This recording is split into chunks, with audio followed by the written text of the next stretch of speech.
প্রিয় দেশবাসী এবং বিশ্বের বিভিন্ন প্রান্ত থেকে যারা শুনছেন সবাইকে সন্ধ্যার আবারও শুভেচ্ছা এবং প্রীতি প্রণয় এবং নমস্কার। গুড়ি গুড়ি বৃষ্টি হচ্ছে, আকাশ মেঘাচ্ছন্ন এবং সেই সাথে দেখেন দুদিন আগে এই গাছগুলো বৃক্ষগুলো ছিল পত্রশূন্য, নতুন কুড়ি সবুজ কুড়ি এসেছে এই বৃক্ষলতায়, বৃক্ষের কুঞ্জে কুঞ্জে পুঞ্জে পুঞ্জে অপরূপ সুন্দরে আবার সৌন্দর্যে সবুজে শ্যামলে ভরে উঠবে এই বরিবারের অঙ্গন, এই বরিবারের তীরের তীর্থভূমি, পুঞ্জে পুঞ্জে শ্যামল পুঞ্জে ভরে উঠবে আবারও এই সবুজ ধরণী, সুন্দর ধরণী এবং সুন্দর বরিবারের এই তীর। প্রিয় দেশবাসী, অনেক বিষয় নিয়ে অনেক সমস্যা নিয়ে আলাপ আলোচনা হয়। আজকে গুড়ি গুড়ি বৃষ্টি হওয়ার কারণে সেদিকে আর দৃষ্টি মনোসংযোগ করা যাচ্ছে না। তবে আমি একটি বিষয় নিয়ে আলোচনা করতে চাই। কিছুদিন আগে আমি দেখেছিলাম মাদারীপুর জেলার শিবচর উপজেলার কাঠালিয়া চন্দ্রাচরের কৃষকেরা জমিতে পাখির আক্রমণ থেকে, বিশেষ করে বাবুই পাখি, চড়ুই পাখি এবং অন্যান্য পাখিদের আক্রমণ থেকে জমির ফসলকে রক্ষা করার জন্য জমির চারিদিকে এবং উপরে বিভিন্ন কৌশলে সূক্ষ্ম সুতার তৈরি কারেন্ট জাল পেতে রেখেছেন এবং এই কারেন্ট জালে এসে এই নিরপরাধী এই পাখিগুলো, যারা এই কারেন্ট সুতাকে দেখতে পায় না, এসে এই জালের মধ্যে আটকা পড়ে অজস্র পাখি মারা যাচ্ছে। এবং এই পাখি নিধনযোগ্য, এটি আসলে কত বড় একটি নিজের জন্য, আসলে পৃথিবীর জন্য, পরিবেশের জন্য তো অহিতকর এবং সেই সাথে মানব সমাজ তথা আপনার জীবনের জন্য এই চরম অহিতকর বিষয়। কারণ এই পাখি কিন্তু আপনাকে বিভিন্নভাবে সহযোগিতা করে এবং পরিবেশকে সুরক্ষা প্রদান করে। আপনার ফসল রক্ষা করার জন্য অবশ্যই উদ্যোগী ভূমিকা নেওয়া দরকার। সেক্ষেত্রে এই কারেন্ট জাল না পেতে যদি আপনারা একটা ঘণ্টি বেঁধে দেন, এবং সেই ঘণ্টি, এখন বিভিন্ন ধরনের ঘণ্টি পাওয়া যায়। আগে মানুষ দেখতাম ঝাঁজ বাজিয়ে, ঘণ্টা বাজিয়ে, বেল বাজিয়ে এবং আমাদের অঞ্চলে বলে শঙ্খ, জান, মানে জানই তো বলে, জাজ বাজিয়ে, মানে যেগুলো আসলে আমাদের হিন্দু বাড়ি ঘরে মানে কীর্তনের জন্য পূজা পার্বণে ব্যবহার করা হয়, সেগুলো বাজিয়ে এই পাখিদেরকে তাড়িয়ে দেওয়া হতো। এবং অনেকে দেখতাম সে সুন্দর ঘণ্টা বাঁধিয়ে ঘণ্টার সেই সুতাটা নিয়ে আসতেন বাড়িতে বা ঘরের মধ্যে, সেখান থেকে ওই সুতার মধ্যে টান দিতেন আর ঘণ্টা বেজে উঠত। সেভাবে রক্ষা করেন। আরেকটা বিষয় হচ্ছে, এই পাখিদেরও তো খাবারের দরকার। এই পাখিরা কিন্তু প্রকৃতির বন্ধু, পরিবেশের বন্ধু, আপনার বন্ধু, এবং তারা কিন্তু পরিবেশকে সুরক্ষা প্রদান করে। অনেক ক্ষতিকর পোকামাকড় তারা খেয়ে আপনার ফসলকে সুরক্ষা প্রদান করে। সুতরাং তাদেরকেও খাবার দেওয়ার দায়িত্ব কিন্তু আপনার। আপনি যদি তাদেরকে খাবার না দেন, তাহলে এই উপকারী পাখির বংশবিস্তার হবে না। আপনার ফসল সুরক্ষা করার জন্য তারা যে ক্ষতিকর পোকামাকড় খায়, সেটির প্রকোপ বেড়ে যাবে এবং আবার ফসলের ক্ষতি হবে। সুতরাং আপনার ফসলকে রক্ষা করার জন্য আপনার উদ্যোগী ভূমিকা গ্রহণ করা দরকার, সেটি ঠিক আছে, কিন্তু সেই সাথে তাদেরকেও খাবারের ব্যবস্থা করতে হবে। এই ফসলের কিছু অংশ তারা খাবে, এটাই স্বাভাবিক। আর সেই সাথে যদি ফসলকে বেশি ভালোবাসেন, তাহলে তাদের খাবারের ব্যবস্থা করেন। এই জমির পাশে তাদেরকে ধান বা যে সমস্ত শস্যদানা তারা খায়, সেগুলো রাখার ব্যবস্থা করেন, তাহলে তারা আর আপনার এই ফসলে আক্রমণ করবে না।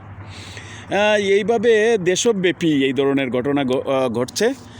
একদিকে হচ্ছে শীতের পাখি মারার জন্য এক শ্রেণী, এবং এই পাখিগুলোকে মারার জন্য তারা এক ধরনের সূক্ষ্ম বিষ প্রয়োগ করে, যেগুলো হচ্ছে ফসলের ক্ষেতে পোকামাকড় মারার জন্য যে বিষ প্রয়োগ করা হয়, সেই বিষ দিয়ে পাখি মারা হয় এবং সেই পাখিগুলোকে আবার হোটেলে এনে মাংস রান্না করে অধিক দামে বিক্রি করা হয়। পাখির মাংস বলে চিৎকার করা হয় সিলেট এবং সুনামগঞ্জ অঞ্চলের হোটেলগুলোতে। পাখির মাংস বলে চিৎকার করা হয় এবং মানে অনেক দামে এই পাখির মাংস বিক্রি করা হয়। সুনামগঞ্জের সেই টেঙ্গুয়ার হাওর থেকে এই ধরনের শীতের পাখি, অতিথি পাখিকে হত্যা করে নিধন করে এইগুলা নিয়ে আসা হচ্ছে হোটেলগুলোতে এবং প্রচুর টাকায় বিক্রি হচ্ছে। এবং এই যে পাখি একদিকে হচ্ছে এই শীত প্রধান অঞ্চল থেকে এই অতিথি পাখিগুলো বাংলাদেশে যায় তাদের বাঁচার জন্য, আর সেই সময়ে আমাদের দেশের সুসভ্য মানুষগুলা কীভাবে এদেরকে হত্যা করেন, যেটি আসলে অত্যন্ত গর্হিত কাজ। এবং বাংলাদেশ প্রশাসনের বিভিন্ন স্তরকে আমি অনুরোধ করছি এই পাখি নিধনযজ্ঞ বন্ধ করেন, এবং এটি খুবই পরিবেশের জন্য, পৃথিবীর মঙ্গলের জন্য, কল্যাণের জন্য খুবই অহিতকর। সেটি হচ্ছে একটি অবস্থা। আমি সেই সাথে আরেকটি উদাহরণ দিব, সেটি হচ্ছে যে একবার চীনের সরকার ঘোষণা করলো, কারণ চীনের সরকার দেখছে এদেশে চড়ুই পাখি বেড়ে গিয়েছিল এবং চড়ুই পাখি প্রতি বছর ফসলের বিশাল অংশ ক্ষতি করে দেয়। তখন চীন সরকার ঘোষণা করলো যে এই চড়ুই পাখি মেরে ফেলতে হবে। তারা 1 বছরের এমন এক কৌশল প্রণয়ন করে সমস্ত চড়ুই পাখি 1 বছর মেরে ফেলার পরে দেখা গেল যে ফসল ভালো হয়েছে ঠিক, কিন্তু ফসলে এসে বিশেষ ধরনের পোকা এবং পঙ্গপালের মতো পোকা এসে ফসলের ক্ষেত আক্রমণ করে একদম দিনের পর দিন 3 দিন 7 দিনের মধ্যেই সমস্ত ফসল ধ্বংস করে দিল। কারণ যে চড়ুই পাখি এই সমস্ত পোকাকে খেয়ে ফেলতো সেই চড়ুই পাখি নাই, একদম ফাঁকা মাঠে তারা এসে পেনাল্টি শটে গোল দিয়ে গেল এবং সমস্ত চীনে এই বছর খাদ্যের চরম তীব্রতর অভাব দেখা দেয়। এবং তখন ওই চায়নার গভর্নমেন্টের মাথায় টনক নড়ে যে কী করলাম। এরপর থেকে আবার তারা সেই চড়ুই পাখির প্রজননের জন্য বিভিন্ন দেশ থেকে চড়ুই পাখি আমদানি করে তাদের দেশে তারা ছাড়ে এবং তাদেরকে ভক্তি শ্রদ্ধা করে বিশেষ ধরনের খাবার প্রদান করে, যাতে করে তারা বেশি মাত্রায় প্রজনন করে। এবং এই চড়ুই পাখি আবার চায়নাতে ফিরে আসতে, পরিবেশে ফিরে আসতে অনেক দিন লেগেছে, কিন্তু ততদিনে চায়নার খাবারের এক চরম সংকট তারা ভোগ করতে হয়েছে। সুতরাং দেখেন, পৃথিবীর প্রতিটি সত্তারই কিন্তু আসলে একটি গুরুত্বপূর্ণ অবদান রয়েছে। সুতরাং আমরা অনেক সময় জেনে না জেনে এদের প্রতি অনাচার অবিচার করে থাকি, যেটি অত্যন্ত গর্হিত, অত্যন্ত খারাপ, যেটি করা উচিত নয়। এবং সেই জন্য এই যে পাখি সংরক্ষণ এবং পাখির প্রতি বাংলাদেশে সম্মান প্রদর্শন করা দরকার, গুরুত্ব প্রদান করা দরকার, যাতে করে এই পাখির প্রতি এই অবহেলা না হয়। কারণ এই পাখিদের অনেক ভূমিকা রয়েছে আপনার সুরক্ষার জন্য, আপনার পরিবেশের সুরক্ষার জন্য।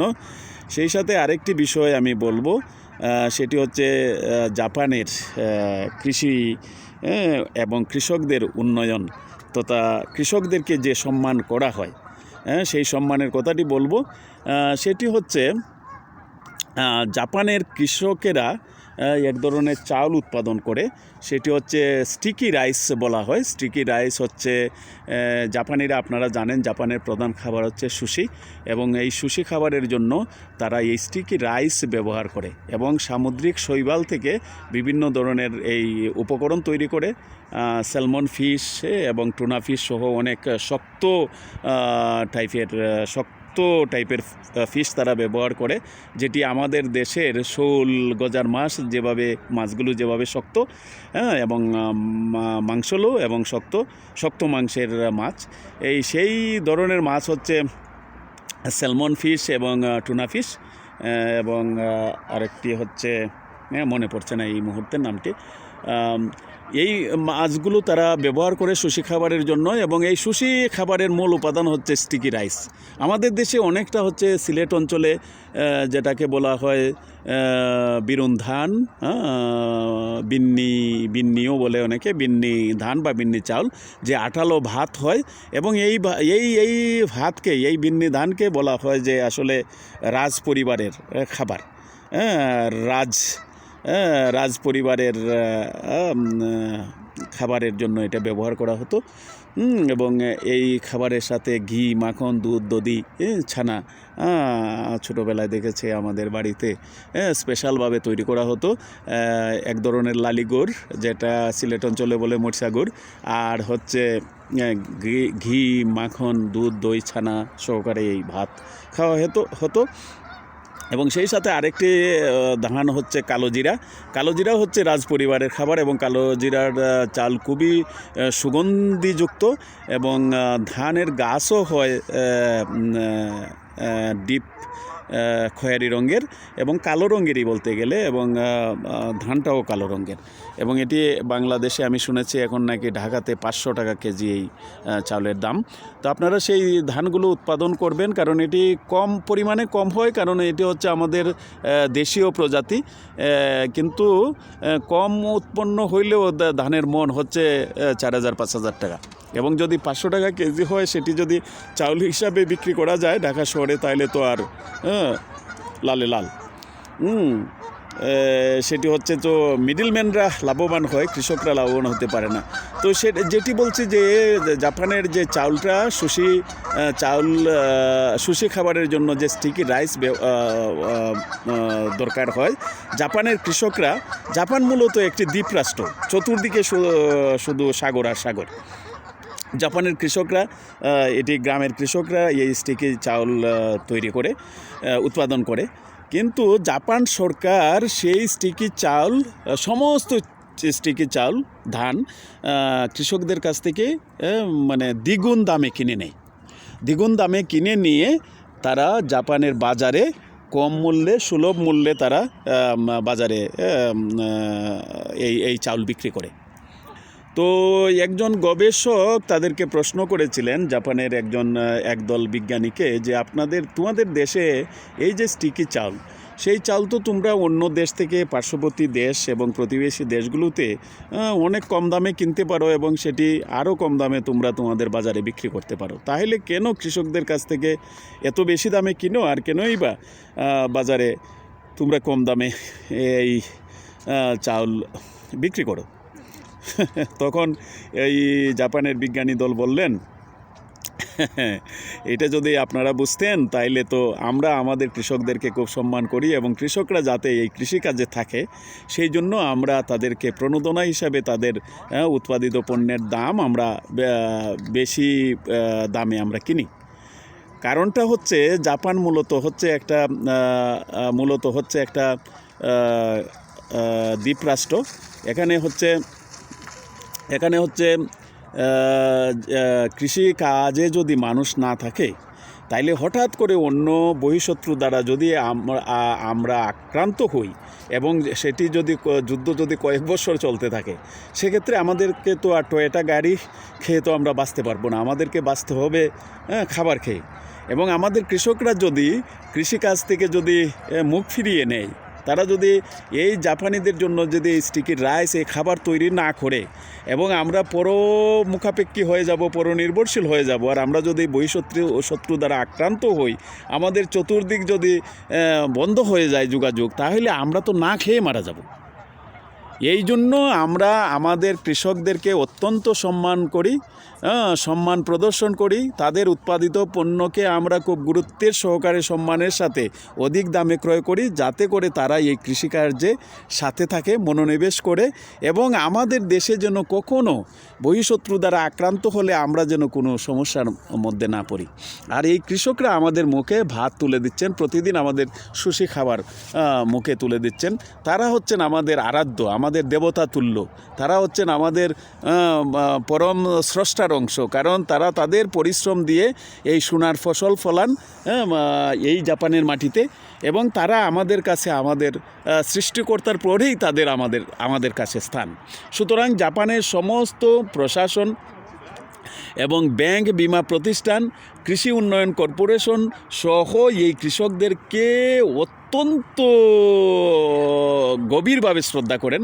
কৃষকদের জন্য আলাদা রেজিস্ট্রেশন কার্ড রয়েছে, আলাদা সনদপত্র রয়েছে, যাতে করে তারা যে কোনো জায়গায় এই সনদপত্র দেখালে বিশেষ ধরনের সুযোগ সুবিধা পান এবং বিশেষ ধরনের সম্মান পেয়ে থাকেন। এবং তাদের এই সম্মান, ভালোবাসা আর জন্য তারা এই কৃষিকাজকে অত্যন্ত মানে সুনামের সাথে অত্যন্ত ভালোবাসার সাথে তারা এই কৃষিকাজের সাথে নিজেকে সম্পৃক্ত রেখেছেন এবং রাখবেন। এই হচ্ছে প্রিয় দেশবাসী এই জাপানে কৃষকদের এই সম্মানের বিষয়টি, কারণ বাংলাদেশে কৃষকরা কিন্তু সেই সম্মানের জায়গায় নেই। কৃষি ব্যাংকে গেলে কৃষকরা ঋণ পায় না, ব্যাংকগুলা বড় বড় ঋণ খেলাপিদের দখলে। কিন্তু যদি এই কৃষকদের পণ্যের যদি ন্যায্য মূল্য দেওয়া হয়, এবং দেখা যাচ্ছে যে আমি দেখেছি কয়েকদিন আগে চাঁপাইনবাবগঞ্জ অঞ্চলের বাজারে ক্ষেতের মধ্যে 2 টাকা 50 পয়সা কেজিতে বিক্রি হচ্ছে শশা। তাহলে বলেন তো, এই 2 টাকা 50 পয়সা কেজিতে যদি শশা বিক্রি হয়, আর ঢাকার বাজারে যেখানে হচ্ছে 70, 80, 100 টাকা কেজি, এবং 10 টাকা পিস করে বেল বিক্রি হচ্ছে, এবং ঢাকার বাজারে এক একটা বেল এই যে আপনাদের রোজার সময় 300-400 টাকা করে বিক্রি হচ্ছে, কেউ কোনো প্রতিবাদ করার লোক নাই। এবং তরমুজ চাঁপাইনবাবগঞ্জ এবং নাটোরের এই অঞ্চলে, যে অঞ্চলে প্রচুর তরমুজ হয়, সেখানে তরমুজ বিক্রি হচ্ছে এক একটা 20 টাকা, 30 টাকা, 30 টাকা এক একটি তরমুজের দাম। সেই তরমুজ ঢাকার বাজারে 250, 300, 400, 500। তো এই যদি হয় অবস্থা, কৃষকরা ওই জায়গায় দাম পাচ্ছে না, মিডিলম্যানরা কিনে নিয়ে আসছে, তারা প্রচুর দামে বিক্রি করছে। যারা ঢাকা নিয়ে আসছে আরেক শ্রেণীর দালাল চক্র, তারা বেশি দামে বিক্রি করছে, এবং সেই সাথে হচ্ছে যারা ভোক্তার কাছে বিক্রি করছে তারা আরও 10 গুণ দাম বাড়িয়ে দিচ্ছে। এই হচ্ছে, অর্থাৎ দেশের মানুষের প্রতি কারো কোনো সম্মান নেই।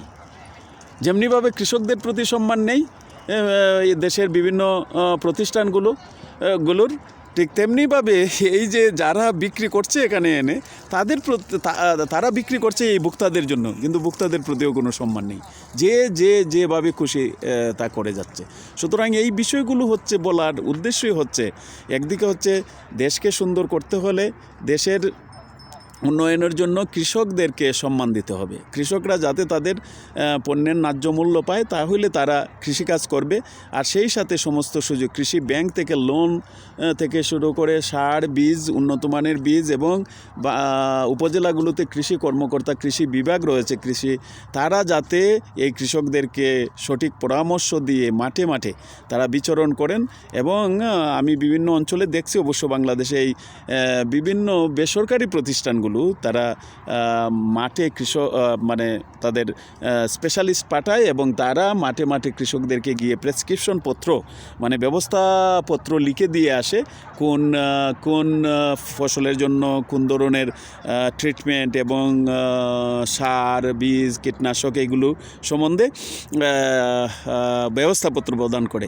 তো এই কাজগুলো যদি আরও সুন্দরভাবে সুচারুরূপে সম্পন্ন হয় এবং কৃষকদের প্রতি যদি সম্মান প্রদর্শন করা হয়, তাহলে এই কৃষকদের অবস্থা ভালো হবে। কৃষকরা যাতে ন্যায্য মূল্য পায়, এবং বাংলাদেশ সরকার দেশের বিভিন্ন অঞ্চলে কোল্ড স্টোরেজের ব্যবস্থা করতে পারেন, যাতে করে কৃষকরা তাদের উৎপাদিত পণ্য, একদম তরমুজ থেকে শুরু করে আলু এবং বিভিন্ন ফসল, পটল এবং যারা পচনশীল যে সবজি, তারা স্টোর করতে পারে, এবং ন্যায্য মূল্যে, মিনিমাম মূল্যে যাতে এই স্টোরেজের ব্যবস্থা থাকে। এবং সেই সাথে এইগুলো যে সময় অনুযায়ী, অর্থাৎ একটু অফ সিজনে এগুলো যাতে বিক্রি করে কৃষকরা লাভবান হতে পারে। কৃষকদেরকে গুরুত্ব দেন। কৃষকদেরকে গুরুত্ব দিলে দেশ সুন্দর হবে, দেশের মানুষ উপকৃত হবে, সত্যিকার অর্থে দেশ সুন্দর সোনার বাংলায় পরিণত হবে। বঙ্গবন্ধুর স্বপ্নের সোনার বাংলার সুমধুর হাসি, বাংলার শ্যামল প্রান্তরে প্রান্তরে ভোরের রাঙা রবির আগমনের সাথে সাথে যেমনিভাবে হেসে উঠবে, ঠিক তেমনিভাবে দিগন্ত রেখায় যখন অস্তা চলে, দিনমণি তার রঙের ধারা বিলিয়ে বিদায় নেবেন, তখনও মানুষের মনে প্রশান্তি থাকবে, আর প্রশান্তি স্নিগ্ধতায় ভরে উঠবে স্বদেশ। এবং সেটিই হোক, এবং সমস্ত প্রশাসনের সব জায়গা থেকে এই কৃষককুলের প্রতি মমত্ববোধ, ভালোবাসা, এবং তাদের পণ্যের ন্যায্য মূল্য, এবং সেই সাথে তারা যাতে সব জায়গায় সুযোগ সুবিধা পায়, তাদেরকে যাতে সম্মান প্রদর্শন করা হয় জাপানের কৃষকদের মতো। এই সম্মান প্রদর্শন করলে তারা আসলে মন থেকে খুশি হবেন এবং কৃষিকাজে মনোনিবেশ করবেন। ধন্যবাদ সবাইকে। আবারও দেখা হবে অন্য কোনো ভিডিও বার্তায়। ভালো থাকবেন সবাই।